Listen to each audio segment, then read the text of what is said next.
Non, juste une petite question, parce que vous disiez, et c'était dans le film aussi, et vous en avez parlé aussi à l'instant, que il y a des tours en bois qui vont se faire, il faudrait faire des maisons en bois plutôt que du béton, etc. Ok, je l'entends, mais en plus avec ce que vous venez de dire, comment on fait? Les acteurs publics et privés locaux, les syndicats de forestiers dans les différentes régions essayent de regrouper les propriétaires, les petits propriétaires entre eux, de faire des groupements forestiers pour que les surfaces exploitables de la forêt française s'agrandissent. Parce que finalement, la forêt française, elle couvre 30% du territoire. C'est énorme. On a une des plus belles forêts d'Europe en termes de diversité, en termes de superficie.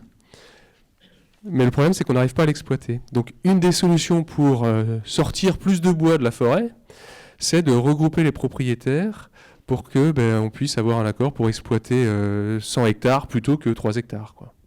Donc ça, c'est une des réponses.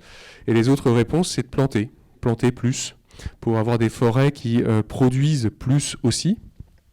Mais la problématique là qui se pose, c'est que, vous savez, tout est lié. C'est vrai dans tout, on s'en rend compte de plus en plus, tout est lié.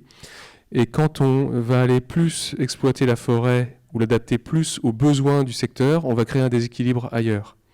Par exemple, le gros des usages du bois en France aujourd'hui, il est sur le résineux. Le Douglas, qui est un arbre, un résineux, un sapin, qui a des tas de qualités en termes d'exploitation pour la filière. Il pousse vite, c'est un bois de qualité, il sert à un grand nombre d'usages, aussi bien les palettes en bois que la construction, que le papier, etc. Ce Douglas, on en a un besoin mais incroyable. Sauf que, savez-vous quelle est la principale essence d'arbre en France? Le type d'arbre en France, le plus représenté, c'est quoi? C'est le chêne. C'est l'arbre des Gaulois. Et le chêne, lui, en termes d'usage, il est intéressant pour certaines choses. On fait notre vin dans du chêne, après tout. Mais ce n'est pas le plus gros des usages.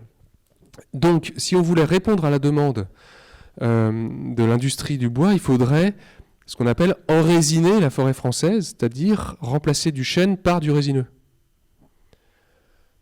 Alors, est-ce que ça aurait des effets collatéraux? La réponse est oui, évidemment. Puisque la biodiversité dans les forêts de feuillus et de résineux, c'est pas la même. Les sols ne se comportent pas de la même façon. Il y a de l'acidification dans certains cas, etc.